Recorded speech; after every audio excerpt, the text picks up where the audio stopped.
Hey, what's up mga kaballers? Maligayang pagbabalik sa aking channel. Halina't pag-usapan natin ang balitang Precious Achiuwa sa Warriors tapos na. Ligtas pa si Kevon Looney. Tara na't pag-usapan natin yan dito sa Basketball Hotshots.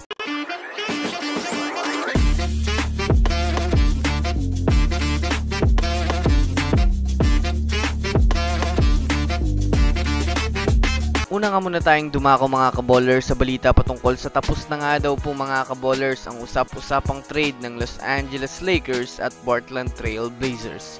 Alam naman nga po natin mga kaballers ng nakaraan na naging mainit nga po ang trade kay Jeremy Grant papuntang Lakers. Kaya naman ang nakaraang araw mga kaballers ay nagkaroon na nga po ang Lakers ng isang matinding desisyon sa planong pag-trade kay D'Angelo Russell upang gamitin sa trade package para sa Blazers upang makuha si Jeremy Grant.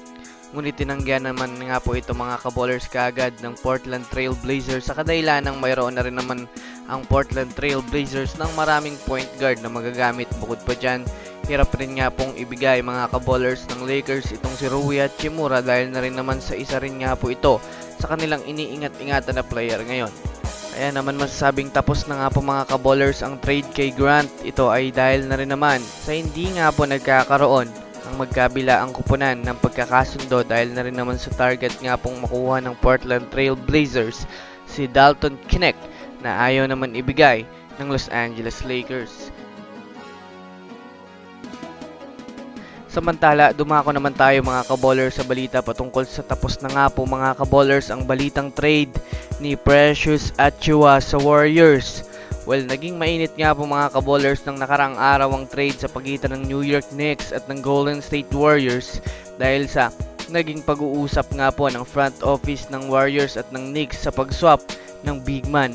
Mapupunta nga po sa Warriors si Precious Achiuwa habang mapupunta naman sa New York Knicks itong si Kevon Looney. Ngunit sa kalalabas nga pong balita mga kaballers kanina ay opisyal na nga pong tinapos na ang usap-usapan sa pagkuha ng Warriors kay Precious Achiuwa sa kadahilan ng pumirma na nga po itong si Achiuwa ng panibagong kontrata sa New York Knicks na masasabi nating mag-e-extend pa nga po ito ng isa pang taon pa sa New York Knicks. Ngunit bagamat man nga po mga kaballers wala ng oportunidad ang Warriors makuha itong si Achiuwa ay magandang balita pa rin naman nga ito mga kaballers pagdating kay Kevon Looney dahil na rin naman sa makakaligtas nga po siya na ma-trade sa ibang kupunan.